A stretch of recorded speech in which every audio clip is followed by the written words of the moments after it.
네, 화학과의 유룡입니다. 뭐 이렇게 오늘 이렇게 촬영하는 자리를 마련해 주셔서 감사합니다. 굉장히 당연한 질문이신데 좋은 질문이고요.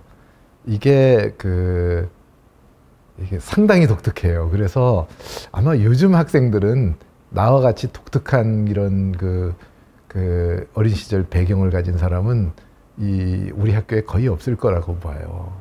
왜 그러냐면은 우리 때는 이제 한국 전쟁 후에 얼마 안 돼서 태어났고, 내가 뭐 2년 후에 태어났고, 우리나라가 국민소득이 100불도 안 되는 1인당 연간 100불도 안 되는 그 때였기 때문에 매우 가난했어요. 그래서 무슨 뭐 소위 말하는 뭐 학원, 뭐 과외 공부 이런 거는 상상도 못하고, 그리고 이제 낮 시간에는 시간만 나면 초등학교 다니고 중학교 다니고 심지어는 고등학교 초기까지 집에서 일을 해야 돼요.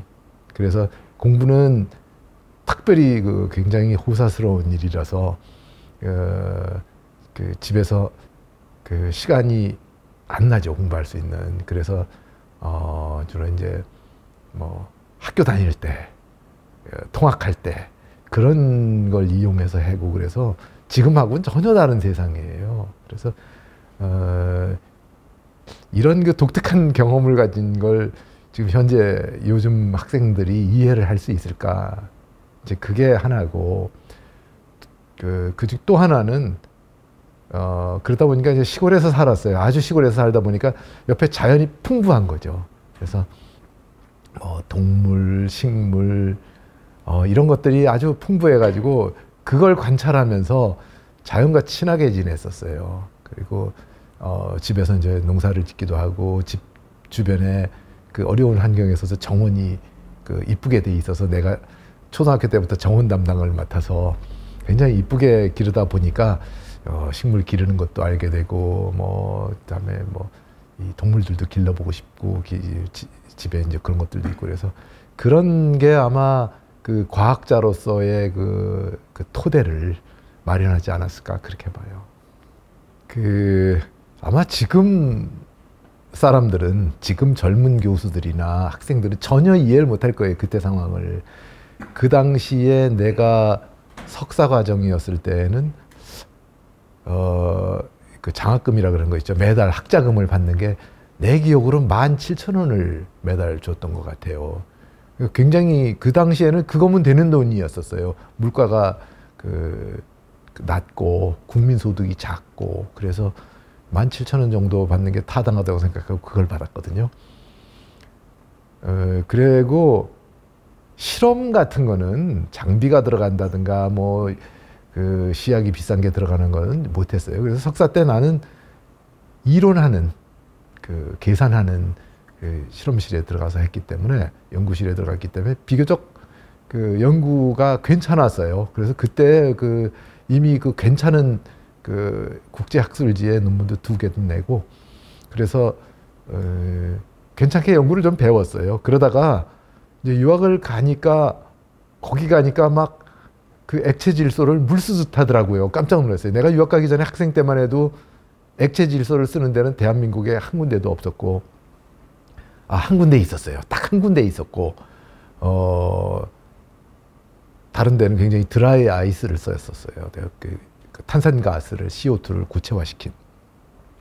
그랬는데 가보니까 막 물수도 쓰고 연구 환경이 괜찮아요. 그래서 거기 이제 스탠포드에서 박사도 3년 동안에 후다닥 해치우고, 버클리로 가서 거기서 이제 박사 후 연수라 그러죠. 포스닥을 1년 동안 후다닥, 1년도 안 됐죠. 하고는 이제 여기로다가 과기대로 왔는데, 과기원은 카이스트는 못 왔고, KIT라 그러는 한국과학기술대학으로다가 이제 왔는데, 와서 연구를 하는데 아무것도 연구비가 얼마냐면 1년에 내가 연구재단에서 신진연구비로 받는 300만 원 더하기 우리 학교에서 주는 200만 원을 합쳐서 500만 원이에요, 연구비가. 지금 툭하면 무슨 몇 억이다 연구비 하는데, 그게 아니라 1년 전체에 500만 원이에요. 5천도 아니고 500만 원. 그래서 이거 갖고 뭐 시약도 사고 뭐 실험실도 만들고 뭐 요새는 저 연구 정착금인가 뭐 연구 시설 만드는 데 주는 돈도 또 기관에 따라서 또는 대학에 따라서 주는 데도 있고 안 주는 데도 있지만 우리 카이스트는 주거든요. 근데 그 당시에는 없었어요. 0이에요. 그래서 아무것도 못하죠. 그래서 전부 웬만하면 다 만들기. 그 다음에 이 연구단지에 있는 다른 연구실에 가서 얻어오기.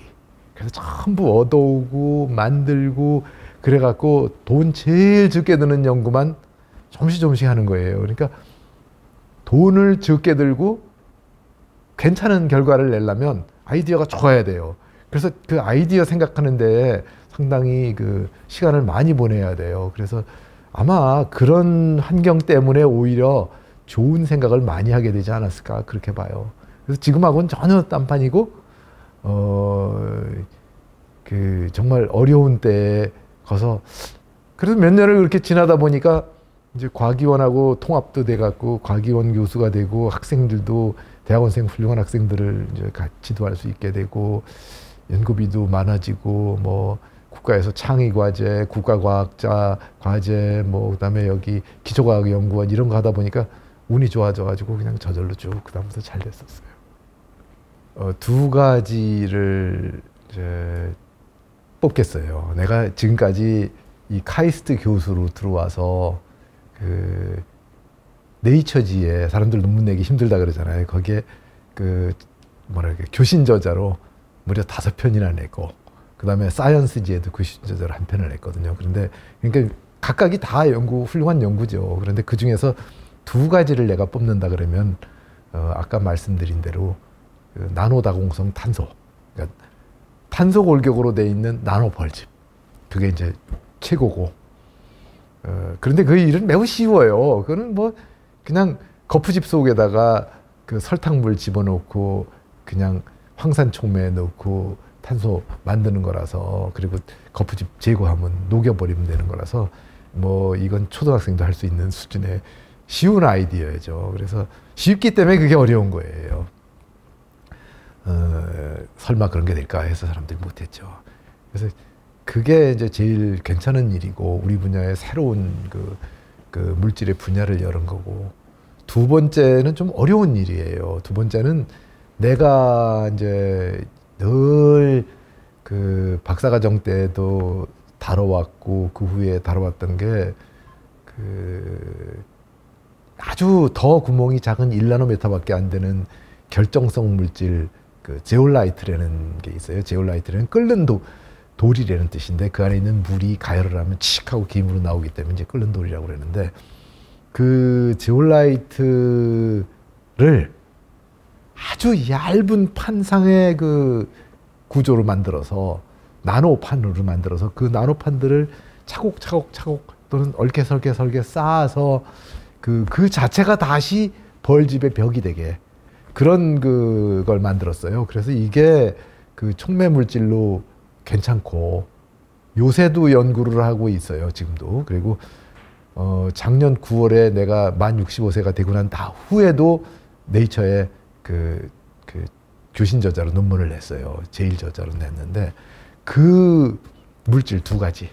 그건 아직 이름을 붙이지 않았거든요. 그래서 이름 붙여야 되는데 CMK처럼 그 두 가지가 이제 제일 자랑할 만한 일이죠.